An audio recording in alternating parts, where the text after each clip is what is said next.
In today's video, I'm going to teach you how to remove Google Drive account from Android phone. Before we begin, a quick note on what this actually does. On Android, Google Drive is tied to your Google account. Removing the account from your phone signs that account out of Google services on this device, like Drive, Gmail, Calendar, and Contacts, but it does not delete your Google account or any files stored in the cloud. You can still access everything by signing in on another device or the web later.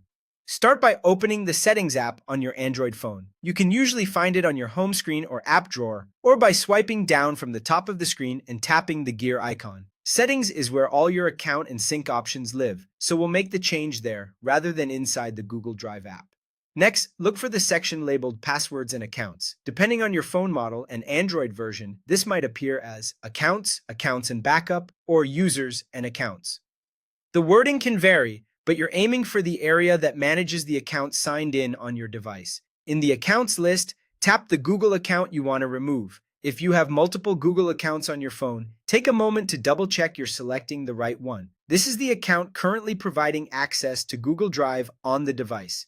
Tapping it will open details about sync settings and related services. Now, choose Remove Account.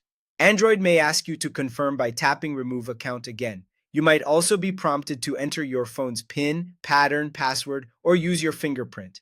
This is a normal security step to make sure only you can remove accounts from your device. Confirm the prompts and Android will begin signing that account out. Finally, follow the on-screen prompts to complete the process. Once it's done, the account will disappear from your accounts list and Google Drive tied to that account will no longer appear in the Drive app on this device.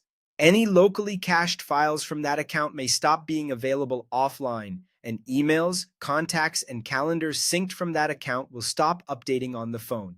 None of your files or messages are deleted from Google's servers. They're just no longer connected to this device. If you rely on information from that account, make sure it's synced or backed up before removing it. And if you change your mind later, you can always sign back into the same Google account to restore access on your phone. That's all there is to it. Simple, secure, and quick.